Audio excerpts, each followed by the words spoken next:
There's this new video game called Five Nights at Epstein's based on the popular horror game Five Nights at Freddy's.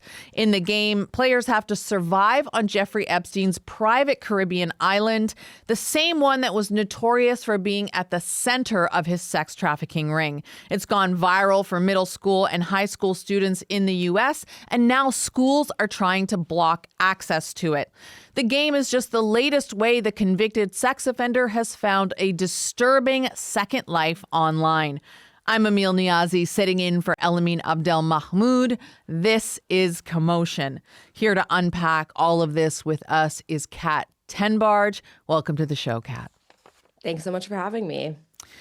Kat, as a parent, the idea of an Epstein game being popular with kids is just so upsetting, but maybe not entirely surprising. I know that this is, just kind of the language of kids these days. When did you first start noticing how Epstein was being memed online?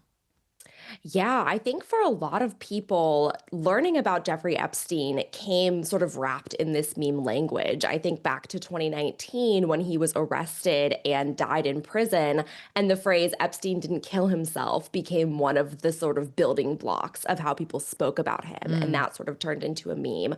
But more recently, I've seen it really enter youth culture in a way post release of the Epstein files. So, for example, I have a younger brother who's 6 years younger than me. And when I was at home with my family a few months ago, he was scrolling through his YouTube Shorts algorithm. That's like YouTube's version of TikTok. And he showed me this video that had come up on his feed. And it was an AI-generated video of Jeffrey Epstein catching the bullet that shot Charlie Kirk right before it hit him. And the camera spins around. So it's supposed to be like a shocking, hilarious moment when you see Jeffrey Epstein catching the bullet. And it's totally played for laughs. And when I saw that, it registered to me. I was like, okay, this is how the internet is going to be digesting these events. I have to take a breath because it's so, I have 3 kids and this is kind of all I think about these days is what are they going to see online and how is it going to impact their brains?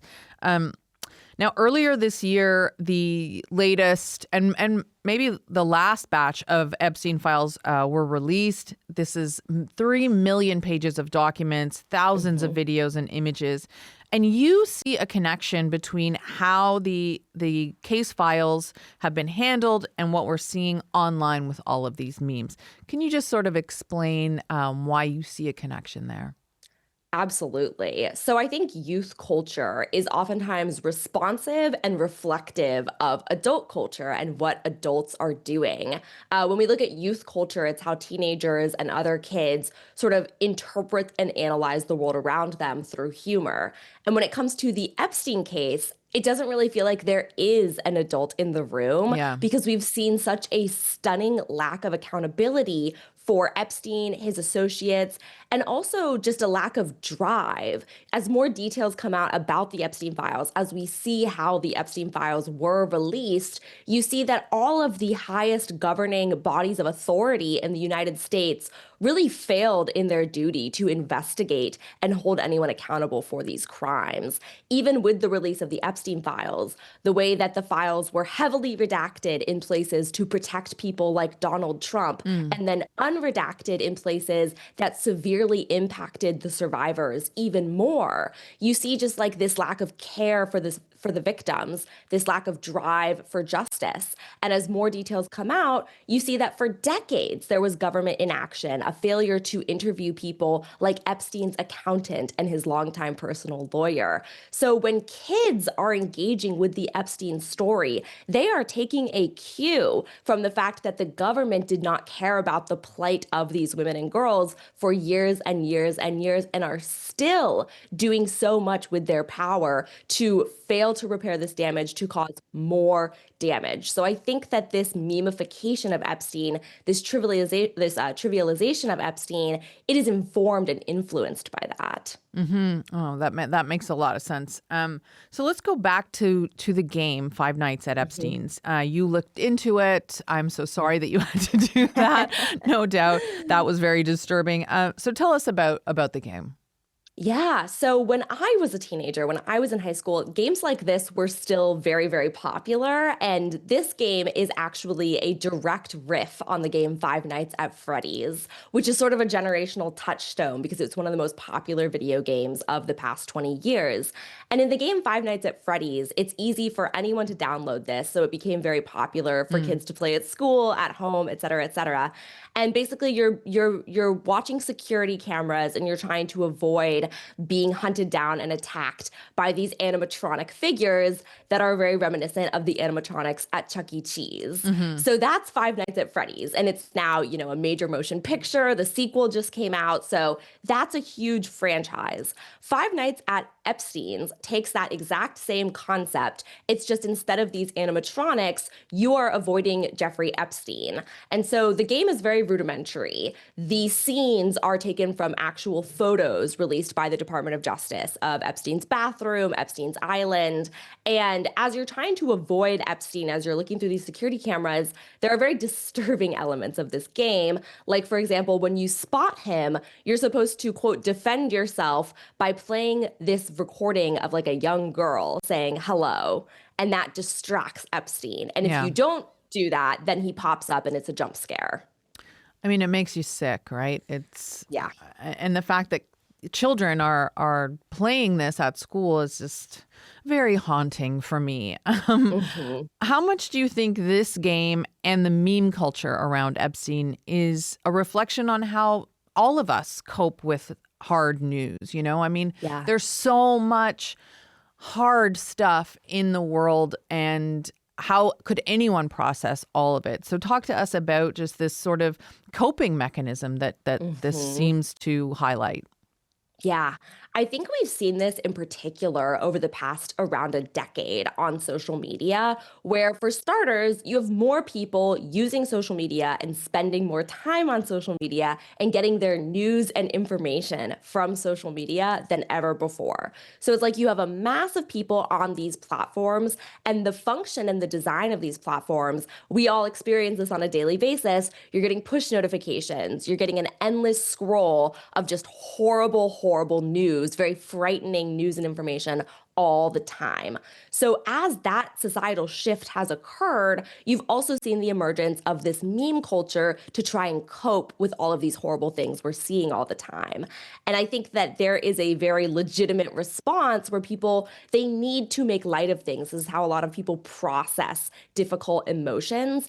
The problem becomes when we're participating in this as a shared culture, and the meme culture, it's incentivized to be as cruel and crude and sort of violent and ephemeral as possible. So this is where things like Five Nights at Epstein's come from, because it's now utterly divorced from the topic that's inspired by, and it's trivializing and minimizing the actual harm that occurred in this case that many of Epstein's survivors who are still alive today are also still experiencing. I mean, what do you think the impact is on us? I understand needing a way to sort of minimize the impact of such bad news, but are we becoming desensitized to everything? War, sex trafficking. Like all of Hmm. it becomes in some way the same, and we stop. It's not that we don't care about it, but is it affecting us in the way that it probably should? Do you see any of that? Yes, I think that this to me feels like a manifestation of sort of the inaction that these issues have long sort of spurred, or a lack thereof. Because the reality is our culture does trivialize and minimize sexual violence, including against children. These crimes are a crisis. They affect 1 in 4 women and 1 in 6 men throughout their lifetime will be affected directly by sexual violence. And yet the way that our culture responds to that is so often to turn it into a joke or to not think about it at all. And so this video game and the whole way that the Epstein topic has turned into a facet of meme culture, it's a continuation of that. And it does perpetuate the same problem, because now when this generation thinks about Jeffrey Epstein, we don't know, are they going to respond to it with the adequate level of care and Hmm. alarm? Or are people going to be thinking about these touch points, these memes, these games, the way that they were sort of encouraged to view it through the lens of it's not serious, it's something more to be playful about. Yeah, I mean, it's scary when everything becomes a joke, right? Yes. But one thing I'm interested in is this idea that it's just Gen Z and they're sort of being blamed for the proliferation of this. But is it as generational as people really think? Not at all. And this is something that I see all the time, and especially with the proliferation of AI, is that every generation is engaging in this type of thing. I spent a lot of time on the platform Blue Sky, which has a much older demographic. Yeah. Blue Sky is a lot of people Gen Z, a lot of boomers, and I still see a lot of people use AI and sort of memify the global news events that are being talked about on there. There's a lot of older people who are using AI, who are responding to AI-generated images of politicians, of people in the news. Like, this is not limited to Gen Z whatsoever. It is an intergenerational, cross-generational phenomenon. And I think a lot of it comes back to the psychology of wanting to digest things through humor and through imagery that is easy to understand. But the reality is people can no longer even distinguish between what is AI and what is real. And it is having a psychological impact. Just very quickly, Kat, is there a way out of this? Like, are we just too entrenched in this meme culture, or, can we somehow shake ourselves out of this coma that we're in? Yeah, I think that the way out of this is for there to be some sort of alternative for people to digest their feelings about Jeffrey Epstein in a way that is actually productive. So right now, as I mentioned before, we're in a continued period of inaction where the Department of Justice is saying, Trump has been exonerated by these files, which is not reflective of what's actually in these files. We're not seeing prosecutions. We're seeing members of Epstein's sort of his associates are testifying in front of Congress, but they're not being charged. There's not a lot of actual investigation occurring. So until people in the public, and this of course trickles down into the youth culture, until people see that there is some way to hold people like Jeffrey Epstein accountable, until then, we're not going to see anything other than this meme culture, because this is the only option people have to really engage with the topic right now. Kat, I really appreciate you diving into this and unpacking all of it for us. Thank you so much for your time. Thanks for having me. Kat Tenbarge is an independent journalist based in New York. You can find her writing at spitfire.com.